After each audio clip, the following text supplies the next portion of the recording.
নিজের থেকে গাছ হলে কি হেলা ফেলা, তা কিন্তু নয়, একদমই ভাববেন না। এই যে আমরা উচ্ছে খাই, করলা খাই, সেটার থেকে যে বীজ পড়ে যে গাছগুলো হয় সেগুলো কিন্তু হেলা ফেলা নয়। শুধু মাটিটা যদি আপনার একবার তৈরি করা থাকে, সেই মাটিতে যে কত কি হয় একবার দেখুন। কটা এসেছে, একটা, দুটো, এই দেখুন এখানে দুটো, একসাথে দুটো, দেখেছেন? একদমই হেলা ফেলা নয়। তো গাছটা কতটুকু, 1 ফুট গাছ, তাতেই 4-5টা দেখতেই পাচ্ছি। তো আপনারা কিন্তু গুরুত্ব দিয়ে একটু মাটিটাকে তৈরি করে দিন। মাটি তৈরি করবেন, কেমিক্যাল একদম দেবেন না। বাড়িতে বাড়ির মানুষ খাবে, আমরা তো আর ব্যবসা করছি না, তাই না?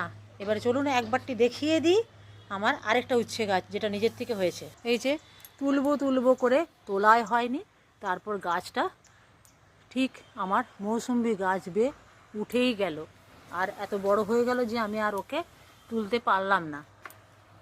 দেখুন গাছের গোড়া কোথায়, গোড়াটা এই যে গাছের গোড়া কটা ধরেছে শুধু দেখুন।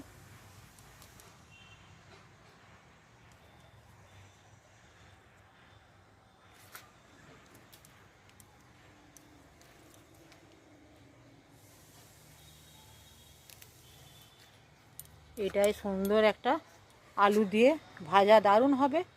আর নিজের থেকে গাছটা হয়েছে, তুলে তো বাইরে ফেলে দেবো না, অনেক সময় ফেলে দিতেও হয় আমাদের আর্জেন্ট কিছু লাগাবার থাকলে। তবে যেহেতু সামনে সজনে গাছটি, আর তো এখন সজনে হওয়ার কথা নয়, এই যে একটা রেখেছি, এটাতে একটু ডাঁটা হতে পারে।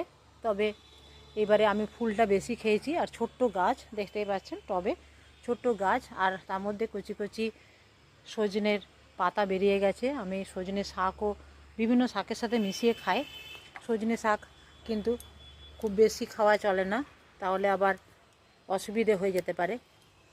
যাদের হাই প্রেশার তারা সজনে শাকটা খায়। দেখুন এত ছোট্ট গাছে কী সুন্দর হলো। তাহলে ভিডিওটি কেমন লাগলো অবশ্যই জানাবেন কমেন্টে, আর চ্যানেলটি সাবস্ক্রাইব করবেন। ভিডিওটা দেখছেন, ভালো লাগছে, বুঝবো কী করে? চ্যানেলটা সাবস্ক্রাইব করে কমেন্টে একটা জানাবেন। আর হ্যাঁ, যেটা একদম না বললেই নয়, গাছ করুন। গাছ করলে মন ভালো থাকে, শরীর ভালো থাকে। তবে চাপ না নিয়ে একদম করবেন না, চাপ না নিয়ে করবেন, কারণ যতটা সম্ভব, যতটা সাধ্যের মধ্যে করবেন।